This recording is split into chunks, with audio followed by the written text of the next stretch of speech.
Амрын гэрээ үзэгчдээ ярилцах цаг болонгийн энэ удаагийн дугаард Тээврийн цагдаагийн албаны орон нутгийн замын хяналтын элцийн ахлах зохицуулагч цагдаагийн хуршууч Ган Зориг орон нутгийн замд үлдэгдэж буй гэмт хэрэг ослын талаар ярилцахаар хүрэлцэн ирсэн байна. Орон талааны цаг эхлэнтэй холбогдуулан иргэд маань хөдөө орон нутгийг их зорж байна. Үүнтэй холбогдуулан орон нутгийн замд гарч буй осол аваар нөхцөлөдийн талаар мэдээлэл эхлэв. За энэ оны эхний 5 сарын байдлаар улсын хэмжээнд нийтдээ 10,129 зам тэр осол бүртгэж үүнээс нийслэл маань 8,796 буюу 82.8%, орон нутгийн замд 1,333 буюу 13.2% бүртгэгдсэн байна. Дээрх ослын улмаас улсын хэмжээнд 195 хүн амьнасаа алдаж 1,070 хүн эрүүл мэндээр хөнгөн хэлбэрээр гэмтсэн тоо мэдэгдэж байна. Үүнээс нийтдээ орон нутгийн замд үлдэгдсэн 1,333 ослын улмаас 157 хүн амьнасаа алдаж 416 хүн хөнгөн хэлбэрээр гэмтсэн. Өмнөх оны мөн үетэй харьцуулахад ослын улмаас амьнасаа алдсан тохиолдол 69 буюу 78.4%-аар өссөн. Гэмтсэн хүн маань 125 буюу 43%-аар тус өссөн тоо үзүүлэлттэй байна. Тэгээ үүнээс одоо яг орон нутгийн замд үлдэж байгаа гэмт хэрэг ослын улмаас мотоциклтэй холбоотой ослын улмаас 40 хүн амьнасаа алдаж 63 хүн эрүүл мэндээр хохирдсон байна. Хүүхэд холбогдсон ослын улмаас нийтдээ улсын хэмжээнд 25 хүүхэд зам тэр ослын улмаас амьнасаа алдсан бол орон нутагт 23 хүүхэд амьнасаа алдсан баг жишээ нь. Ийм харамсалтай тоо мэдээд тоо зүйлүүд гарсан байна. Тэгэхээр орон нутгийн замд гарч байгаа энэ гэмт хэрэг ослын гаралт буурахгүй байгаа шалтгаан нөхцөл нь юу юм бэ? Нийтдээ орон нутгийн замд үлдэгдсэн ослын маань 98% нь буюу дийлэнх хувь нь жолоочийн буруутай байдлаас үлдсэн 2% нь явган зорчигчийн байдаг юм уу эсвэл замын нөхцөл байдлаас шалтгаалсан ослыг хийж байгаа. Тэгээд жолоочийн буруутай байдлаас шалтгаалсан ослын маань одоо яг орон нутгийн замд дийлэнх хувь нь эзэлж байгаа нь согтуугаар тээврээр өсөж жолоодж байгаа осол нь байна. Анхаарал болгоомжгүй замын хөдөлгөөнд оролцож байна. Зөвшөөрөгдсөн хурдыг хэтрүүлж байна. Хүүхдийг буруу тээвэрлж байна. Мэдээж 10 хүртэлх насны хүүхдийг заавалчгүй хамгаалтын суудалтай тээвэрлэх үүрэгтэй жолоож байна. Тэгээ хамгаалах бүсний хэрэглээ хангалтгүй байна орон нутгийн замд. Тэгээ нөгөө найз нөхдөөрөө даруйж яваад хурд хэтрүүлэх. Тэгээ нөгөө замынхаа нөхцөл байдалд хурдаа зөв сонгож явахгүйгаас болж ослыг аваарах гарч байна. Мэдээж энэ аял цугаалгын цагаар иргэд маань орон нутагт зорж байгаа өмнө байнга явдггүй зам.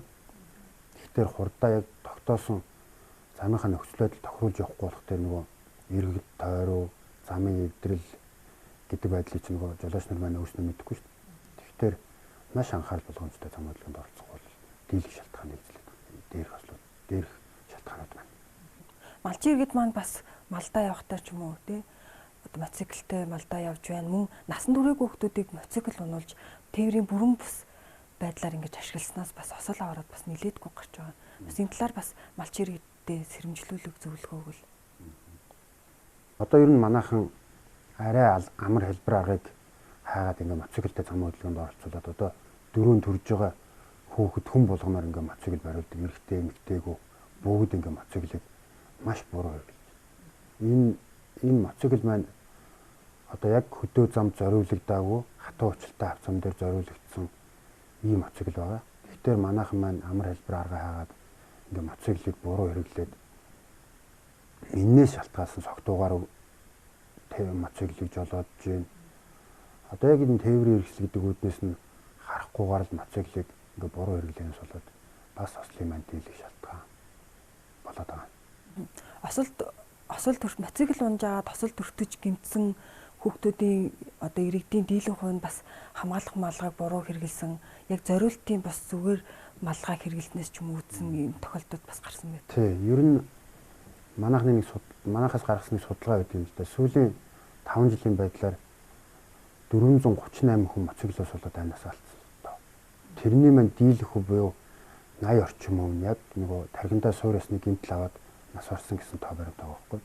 Тэгэхээр энэ хамгаалтын малгай өмсөөгүй хөдөлгөөнд оролцсноос одоо хамгаалтын малгай өмссөн бол тэр 80% нь буюу 370 орчим хүн амьнасаа алдахгүй байх ч юм уу.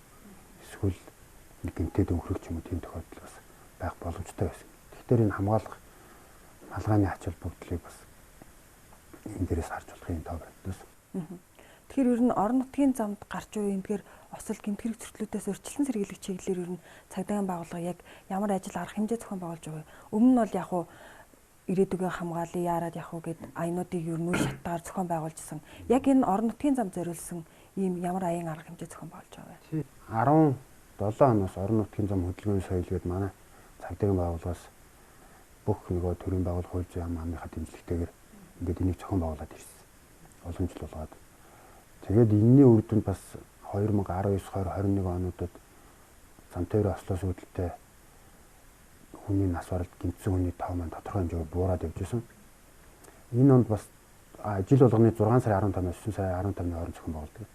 Тэгээд энэ онд бас хөдөлгөөний соёл 2022 нэртэйгээр энэ 6 сарын 15-наас эхлүүлэхээр ингээд яг бэлтгэл ажлыг хангаад ингээд ажиллаж байгаа.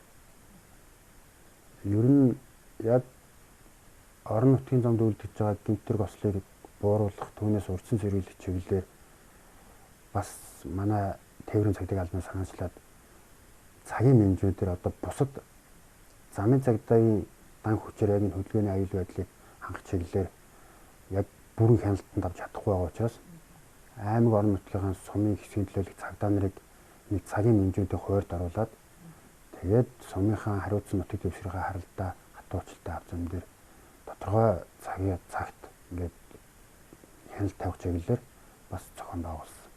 Тэрний үр дүнд өнгөрсөн онд бас тодорхой хэмжээгээр үр дүнгээ өгч гэмтэрэг ослоос үүдэлтэй нас баралт гэмтэл маань буурсан гэж байна. Тэгэхээр иргэд маань ер нь орон нутгийн замд өөрсдийн аюулгүй байдлаа хэрхэн хангаж авах талаар бас зөвлөгөө урьдчилан сэргийлэх сэрэмжлүүлэх хэрэггүй юу? Одоо яг түрүүж би өмнө хэлсэн урьдчилан сэрэг яг өрн 7 цаг болоод иргэд маань тэгээд нөгөө 2 жил ковид цар тахал хөлөөрөө гээд ингээд нэлээд хоригдсон. Тэгээ энэ жил ингээд одоо яг эхний 5 сарын байдлаар орон нутгийг чиглэж байгаа хөдөлгөөн маань нэлээд нэмэгдэж. Одоо яг гэд 6 сар гарчлаа хүүхдүүдийн хичээл сургууль амарчлаа шүү дээ. Тэгэхээр яг орон нутгийг зорьсон иргэдийн хөдөлгөөн нэлээд нэмэгдэх хандлагатай байна. Тэгэхээр иргэдтэй анхааруулж хэлэхэд мэдээж байнга явдгуу замаар явах гэж байгаа учраас нөгөө тэр замын онцлог иргэд тойроо нөгөө эвдрэл гэмтлээс шалтгаалаад тэднээс мэдэхгүй учраас яг л зөвшөөрөгдсөн хурдыг хэтрүүлэхгүй явах ёстой. Дээрээс нь хурд хэтрүүл юу яахгүй байх, согтуугаар тээврээс жолоодохгүй байх. Нөгөө бага насны хүүхдийг заавалч зориултын суулгаж явах. Тэгээд бас одоо нөгөө иргэд маань бас нэг анхаарал болгоомжгүй байдлаас шалтгаалаад хөдөлгөөн эхлэхдээ нөгөө бас бага насны хүүхэд автомашинтай харагдах тохиолдол одоо энэ онцоор 3 бүртгэлтэй 3 хүүхэд амьдаас алдсан тохиолдол бүртгэгдсэн байхгүй. Гэхдээ тэрэн дээр бас анхаарал болгоомжтой хөдөлгөөн эхлэхдээ мэдээд зам орчны байдлыг биеэрээ шалгаад хөдөлгөөний эхлэх. Ийм зүйлүүдийг бас ард иргэдтэй сэрэмжлэж хэлээ та. Ярилцсан баярлалаа.